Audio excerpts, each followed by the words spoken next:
Hello, fellow cyber guitar shred nerds, or those of you that are skipping work or playing hooky at work on YouTube, or maybe you're just sneaking, checking out YouTube while you should be paying attention to what the teacher's saying at the front of the classroom.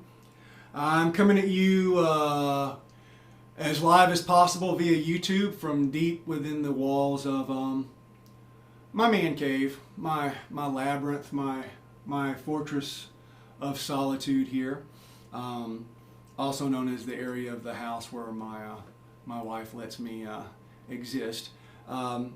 Today we're going to be talking to you about expanding the possibilities of a couple of very basic pentatonic patterns that everybody out there should be familiar with. What we're going to do is we're going to take these pentatonic patterns and we're going to make a set of arpeggios out of them that don't involve sweeping, and it uses the blues scale, and there's none of that like Chuck Berry style or 70s blues rock-esque flailing about. We're going to broaden the possibilities of these two pentatonic positions. So we're going to get started here. The first position, this happens to be one of my favorite positions to work out of, if not my favorite shape to work out of, period. That would be any scale pattern with a root 5, meaning that it has a root on the A string. So we're going to be in the key of A minor, and we're looking at A minor pentatonic and A minor blues. So if I'm here starting with the 12th fret A ascending to the high E string, starting on the A string, I've got 12, 15, then the next string 12, 14, 12, 14 on the G, 13, 15 on the B, 12, 15 on the high E, and top it off with the 17, excuse me.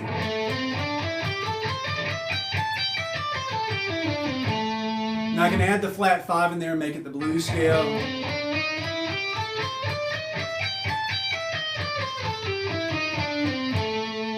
So that is a shape you need to be able to visualize or be comfortable and familiar with. The next shape that you need to be able to visualize is a 5th string shape for a barred minor 7th. This will give us A minor 7.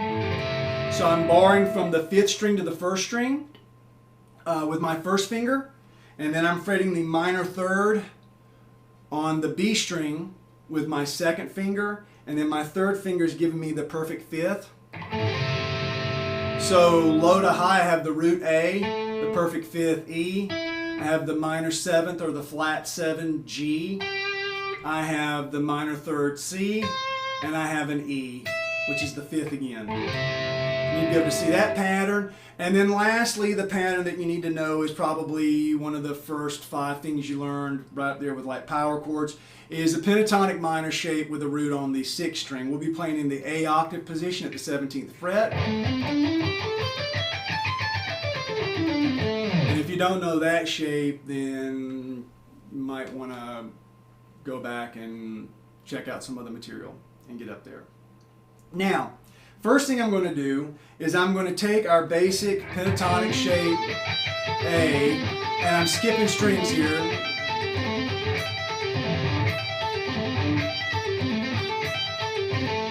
So I'm playing 12, 15 on the A string, skipping and bypassing the D string altogether. I'm going to the G string, playing 12, 14, and then I'm skipping over the B string, going to the high E string, playing 12, 15. So I have A to C, and then I have G to A, and E to G. So right there I've outlined an A minor 7 chord, or created an A minor 7 arpeggio. 1 flat 3 from the A to the G, minor 7th or flat 7 back to the 1 to the root, and then back perfect 5th to flat 7 on the high E string.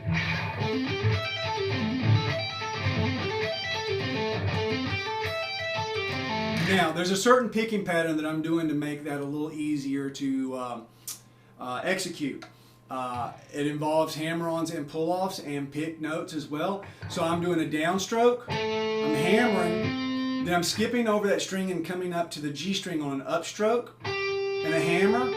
And then I'm doing another upstroke, hooking around to the high E string, doing an upstroke, a hammer, and a pull, and then doing a downstroke on the G. And the reason I do that is to try and keep the motion on the outside of the strings as much as possible, so I'm not bearing into a string that I'm skipping too many times with a downstroke. When you do that, you just give yourself the possibility of coming into a note that you're trying to skip that either you don't want to hit or doesn't belong in that key at all. So to make this a little more safer to pull off when we start upping the speed to it, really putting some heat to it, kind of trying to in the beginning making this as goof proof as possible. So a down, a hammer, an up, a hammer, an up, a hammer, a pull, a down, pull, down.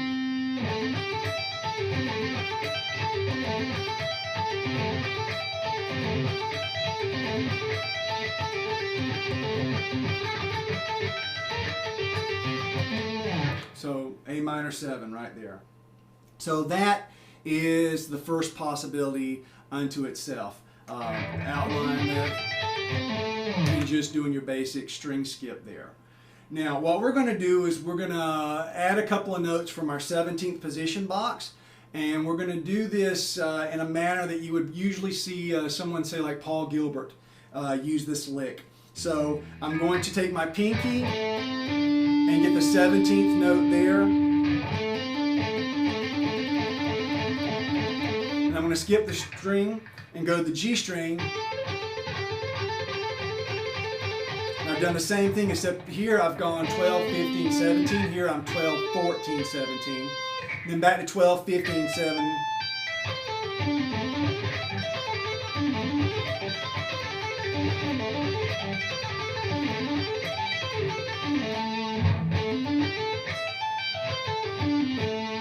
So nice little pattern there.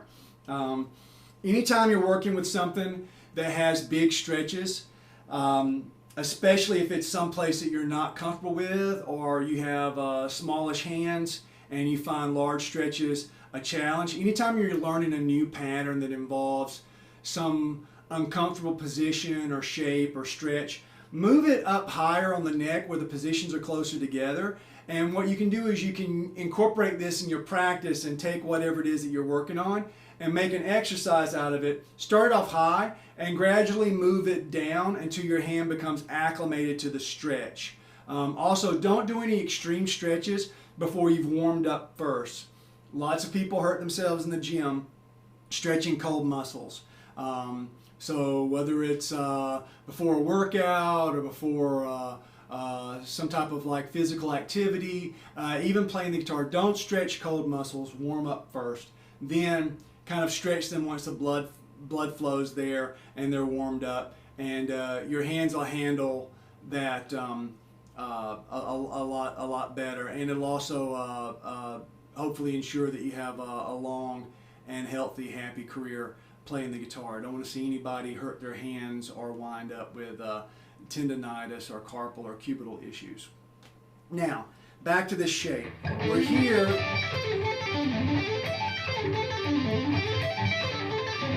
So I've got this pattern, and what I'm going to do is I'm simply going to, for those of us that don't like doing big stretches, or to incorporate some more of this fluid sound and give you another possibility, we're going to take this pattern and we're going to incorporate some tapped notes along with a technique called the hammer-on from nowhere.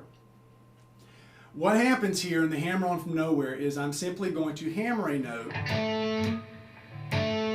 without picking it or pulling off or sounding the note at all with any other stimulus other than just simply the attack of my first finger. Hammering on from nowhere.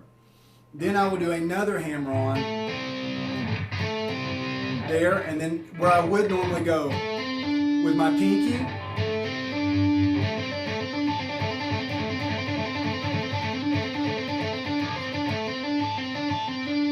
now to make sure that that note gets clean, you don't want to whack too hard. You don't want to be slamming your fingers into the fingerboard. It should be firm, but you shouldn't, you know, feel like you're like slamming your fingers into the fingerboard. My pointer on that is to aim for the back side of the fret actually, and try and just get as strong a metal on metal connection as you can, string to fret. Also, if you're doing that too hard, it could spill over into you gripping and fretting too hard. And another thing that's going to do, the negative of that is it's going to wind up slowing you down. If you're gripping too hard, it's going to cause you trouble shifting and playing fluidly. It's also, if you're slamming your finger, I find that playing too hard, it actually chokes off the tone and the roundness of the note, and will wind up in the long run killing some of the sustain of the note. It just becomes too much. So finding that perfect balance takes a little bit of practice. It should all be as extremely loose and fluid and relaxed as possible. So there we go. I'm just simply gonna hammer, hammer, tap, hammer, hammer, tap, hammer, hammer, tap. Now I start my descent. Here's the deal with this. Another thing that people don't think about. I'm going to go hammer, hammer, tap, but there's no push, there's no flick, there's no shove off, ever how you want to think about it. It's just like 3 hammers. Hammer, hammer, tap. Then I go to the next string, hammer, hammer, tap. Now, getting to that 4th note for some people, without having, you don't want that to bleed over, so you got to get the pressure off the string and unfret it. You know. Now on the descent, I can flick, push off, hammer.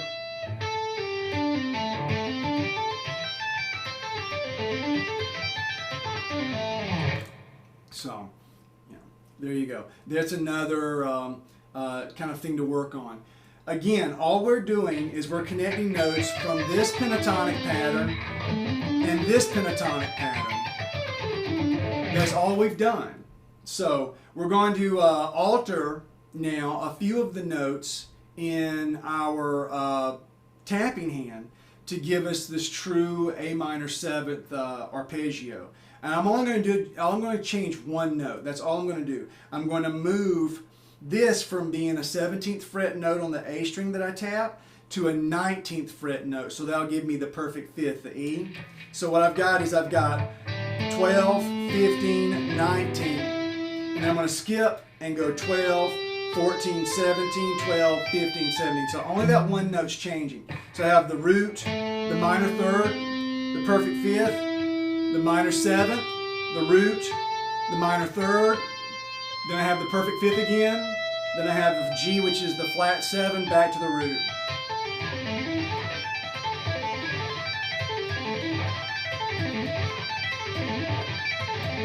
Okay, now I can do this and sequence this. This one thing is like, the cool thing about using this for arpeggio play is that with sweeps, you can't do a lot of rhythmic interplay because it's so doggone hard to like start and stop. You've got that one long motion down and that one long motion back up toward your head. So you've got the ascent and the descent, and it's very hard when you're doing that in the heat of battle, you know, with just a blitzkrieg of notes. Most people will treat that sweep almost like a weapon. It bombards the listener with a fast barrage of notes, but it's very hard to do anything rhythmic. We can actually sequence this style of arpeggio a little easier, or it happens a little more easily for me. You may vary. You may try this and find out this isn't for you. You may have been wanting to do arpeggios and tried the whole sweep thing and it hasn't worked out for you,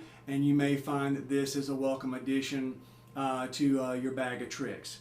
So what I'm going to do here is I'm going to come across halfway up, and then I'm going to turn around and go back down and come all the way across now. So now I'm all the way up. I'm just going to do the same thing, go halfway back down, back all the way up. So I'm going up halfway, descend, ascend all the way, descend halfway, ascend again, and then come back down. It sounds a lot more complicated than it is. Here it is slow.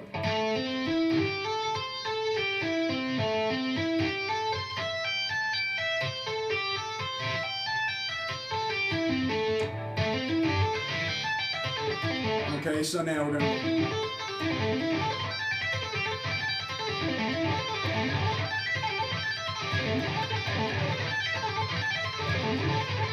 Yeah, you get the idea. So, and we're going to leave like mistakes in here as much as we can. Nobody's perfect, and I suck at editing. So there you go. Now, again, we're still just outlining a minor 7 chord. So what we're going to do now is we're going to chop off the, we're going to do away with the A string and just work on the E and the G strings on the 1st and 3rd string. So now I've got this little pattern here.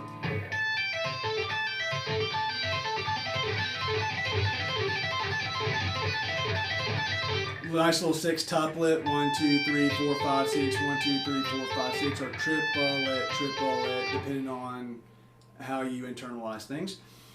But what I'm going to do when I tap is I'm not only going to tap with my middle finger, I'm going to take my 3rd finger and use it exclusively on the high E. So I don't have to move my hand around as much. It also helps me get my, tapping, picking hand in line with the neck somewhat, so I can use the inside of my forearm to muffle and keep those strings quiet. So I'm going to kind of be jogging back and forth here.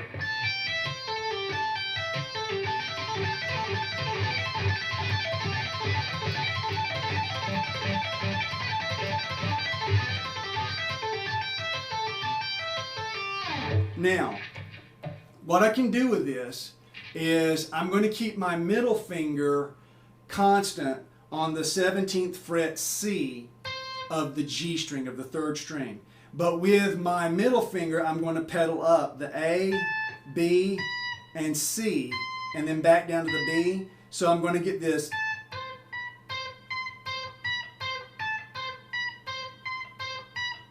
type of thing going with all those other notes falling in the middle.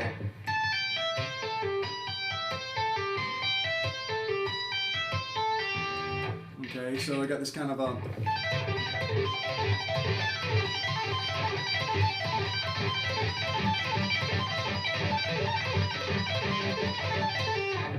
So you get the idea there. Now, all of this stuff will be available either as a PowerTab file or as an Adobe file, as a PDF. The email to get that information will appear somewhere in this video or somewhere on this page in the description of the video. So should you want or desire a tab of these licks from this session, just contact me at the email provided, and I'll be more than happy to send that out to you. Now, the next thing that we're going to do, the last thing that we're going to do, is we're going to attack this from more of a Greg Howe approach. A lot of this stuff that we've done so far, you'll hear done Michael Romeo, Guthrie Govan, a lot of players like that, more of your modern or postmodern shred guys and metal guys. What we're going to do here is we're going to do more of a Greg Howe series, and Greg has a very distinct pattern where there's like 3 notes per string, like triads or arpeggios, and he'll do this as he taps and crosses multiple strings.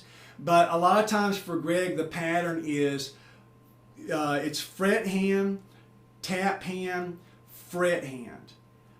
So what you'll get is you'll get a hammer on from nowhere, a tap note, and then a push off or a flick or a pull off, ever how you want to again think of this, back to the note. So if you separate the 2 hands, really all I'm doing is I'm going to be banging out on the fret hand the A minor 7 shape. So I'm going to have 12, 14, 12, 13, and 12.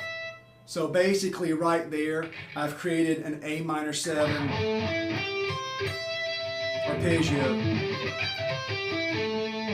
Now we're going to keep the tapped notes Pretty much the same as an A minor bar. If you can take your 5th position A minor bar and visualize it up here in the 17th position, same as if you were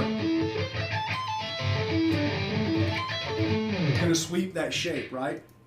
So what happens is I have a hammer, a tap, 1, 2, 3, you know, if you're playing righty, you know, left, right, left, you know, left, right, left, left, right, left, left, right, left, left, right, left, left, right, left.